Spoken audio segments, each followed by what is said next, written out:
Times news India അവതരിപ്പിക്കുന്ന ഇന്നത്തെ ദിവസം പരിപാടിയുടെ പുതിയൊരു അധ്യായത്തിലേക്ക് ഏവർക്കും സ്വാഗതം. ഇന്ന് 2020 നവംബർ 6 വെള്ളിയാഴ്ച. കൊല്ലവർഷം 1196, തുലാം 21. യുദ്ധവും സായുധ കലാപങ്ങളും ഉണ്ടാക്കുന്ന പ്രകൃതിനാശത്തെ പ്രതിരോധിക്കാനായുള്ള ദിനമാണ് ഇന്ന്. റഷ്യൻ ചക്രവർത്തിനിയായിരുന്ന കാതറിൻ ദ ഗ്രേറ്റ് അന്തരിച്ചത് 1796 നവംബർ 6 തീയതിയാണ്.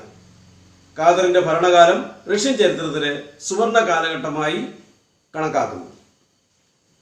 സിസ്റ്റർ മേരി ബെനീഞ്ച ഇലഞ്ഞിയിൽ തോട്ടം കുടുംബത്തിൽ ജനിച്ചത് 1899. റഷ്യൻ കമ്മ്യൂണിസ്റ്റ് വിപ്ലവത്തിന്റെ ഭാഗമായ ഒക്ടോബർ വിപ്ലവം ആരംഭിച്ചത് 1917 ഈ ദിനത്തിലാണ്. റഷ്യൻ കലണ്ടർ പ്രകാരം ഒക്ടോബർ 24 വരുന്നത് നവംബർ മാസം 6 തീയതിയാണ്. പ്രായപൂർത്തിയായതിനെ തുടർന്ന് ചിത്രതിരുനാൾ ബാലരാമവർമ്മ റീജന്റ് സേതു ലക്ഷ്മി ഭായിയിൽ നിന്നും ഭരണം ഏറ്റെടുത്തത് 1931 നവംബർ മാസം 6 തീയതിയാണ്.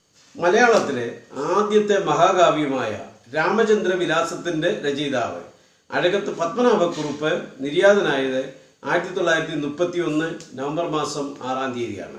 സൂയസ് കനാലിന്റെ നിയന്ത്രണം ഈജിപ്തിൽ നിന്ന് ബ്രിട്ടീഷ് ഫ്രഞ്ച് സേനകൾ ഏറ്റെടുത്തത് 1956 നവംബർ മാസം 6 തീയതിയാണ്. കേരളത്തിന്റെ 3ാമത്തെ മുഖ്യമന്ത്രിയായിരുന്ന ആർ ശങ്കർ അന്തരിച്ചത് 1972 ഈ ദിനത്തിലാണ്. പശ്ചിമ ബംഗാൾ മുൻ മുഖ്യമന്ത്രിയായിരുന്ന സിദ്ധാർത്ഥ ശങ്കർ അന്തരിച്ചത് 2010 നവംബർ മാസം 6 തീയതിയാണ്. ഇതോടുകൂടി നവംബർ 6 ചരിത്ര വിശേഷങ്ങൾ സമാപിക്കുന്നു. നന്ദി, നമസ്കാരം.